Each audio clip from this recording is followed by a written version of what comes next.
Alors, imaginez un instant, une époque où l'économie mondiale, ce n'était pas du tout un jeu de coopération, mais plutôt une guerre sans merci pour l'or. C'est ça, le monde du mercantilisme. C'est la doctrine qui a littéralement bâti des empires et qui a fixé les règles du jeu pendant des siècles. Aujourd'hui, on va plonger ensemble dans cette stratégie qui était, on va le voir, assez impitoyable. La grande question qui obsédait tout le monde à l'époque, c'était ça. Comment on gagne à ce jeu de l'économie? Pour les rois, pour les toutes jeunes nations d'Europe, la réponse semblait évidente. La puissance, ce n'était plus seulement une question de territoire, non, c'était une question de coffre rempli d'or.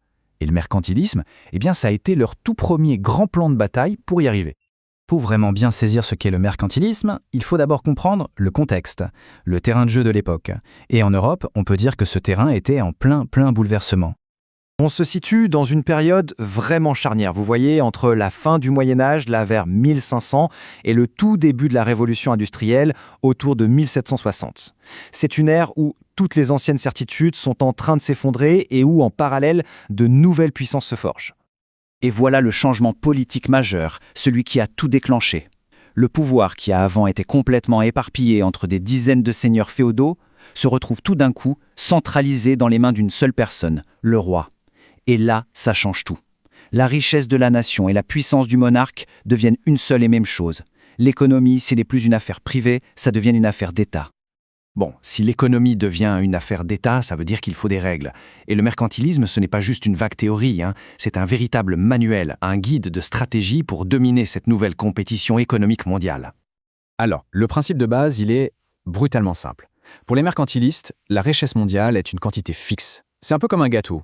Il n'y en a qu'un, et il ne grossira pas. Donc, pour qu'un pays s'enrichisse, il faut forcément qu'un autre s'appauvrisse.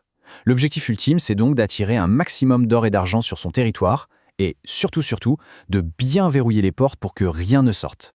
Mais attention, il n'y avait pas un seul et unique mercantilisme. Non, il y en avait plusieurs, chacun adapté à sa nation. L'Espagne, par exemple, pratiquait ce qu'on appelle le bullionisme. En gros, elle pillait l'or de ses colonies américaines et interdisait sa sortie. La France de Colbert, elle, misait tout sur l'industrie pour ne plus avoir à acheter à l'étranger. Et enfin, l'Angleterre et les Pays-Bas, les maîtres du commercialisme. Leur but était simple, vendre plus qu'ils n'achetaient pour garantir un afflux constant de métaux précieux. La question c'est, comment on mène cette guerre économique à l'échelle du globe? Eh bien, les États mercantilistes ont inventé une arme absolument redoutable, les grandes compagnies commerciales. Mais attention, il faut oublier l'image qu'on a des entreprises aujourd'hui. Ces compagnies-là, c'était des véritables monstres hybrides. Des entités privées, oui, mais avec des pouvoirs dignes d'un État. C'était une idée complètement radicale pour l'époque. Jugez plutôt, elles avaient le monopole du commerce. Elles possédaient leurs propres armées et leurs propres flottes de guerre. Elles pouvaient lever des impôts, signer des traités avec des souverains étrangers et même bâtir des villes fortifiées. C'était de vrais États dans l'État, les bras armés de l'Empire, un mélange de profit privé et de puissance publique. L'histoire de la Compagnie néerlandaise des Indes orientales, la fameuse VOC à Jakarta, est un exemple parfait et assez glaçant. La compagnie demande la permission de construire un comptoir. Le souverain local refuse. La réaction, la VOC n'insiste pas, elle n'essaie pas de négocier, non. Elle attaque avec sa propre armée privée, rase la ville et construit sa propre base à la place, Batavia. C'est la logique mercantiliste poussée à son extrême. Allez, on change de décor, direction la France. Là-bas, la stratégie est un peu différente, moins tournée vers la conquête lointaine et beaucoup plus vers l'industrie. Et cette vision, elle est incarnée par un homme, Jean-Baptiste Colbert, le très puissant ministre de Louis XIV. L'histoire de la manufacture royale des glaces, c'est un vrai thriller d'espionnage industriel. Colbert voulait absolument casser le monopole de Venise sur les miroirs de luxe, qui coûtaient une fortune à la France. Sa méthode s'est déroulée en plusieurs étapes. D'abord, il a attiré les meilleurs artisans vénitiens à prix d'or pour leur voler leur savoir-faire. Ensuite, il a créé une industrie nationale avec l'aide de l'État. Et enfin, une fois que la production française était prête, hop, il a fermé les frontières aux miroirs vénitiens. Et le résultat de cette politique, on le connaît tous. C'est l'un des plus grands joyaux de l'architecture mondiale, la galerie des glaces du château de Versailles.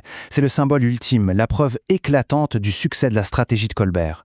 En quelques années à peine, la France est devenue le leader européen de la fabrication de miroirs. Alors on pourrait se dire que toutes ces stratégies, tout ça, ça appartient au passé. Mais en réalité, pas si vite. L'ombre du mercantilisme plane encore sur notre économie mondiale. Ces idées, qui ont plusieurs siècles, sont en fait très loin d'avoir disparu. L'héritage de Colbert, par exemple, est bien vivant. Le concept de protectionnisme éducateur, c'est-à-dire l'idée de protéger une jeune industrie de la concurrence le temps qu'elle devienne forte, c'est une stratégie qui est encore débattue et utilisée aujourd'hui. Pareil pour la substitution aux importations, où un pays décide de produire lui-même ce qu'il achetait avant à l'étranger. C'est une politique économique très courante pour beaucoup de nations en développement. Et tout ça, ça nous ramène à une dernière question.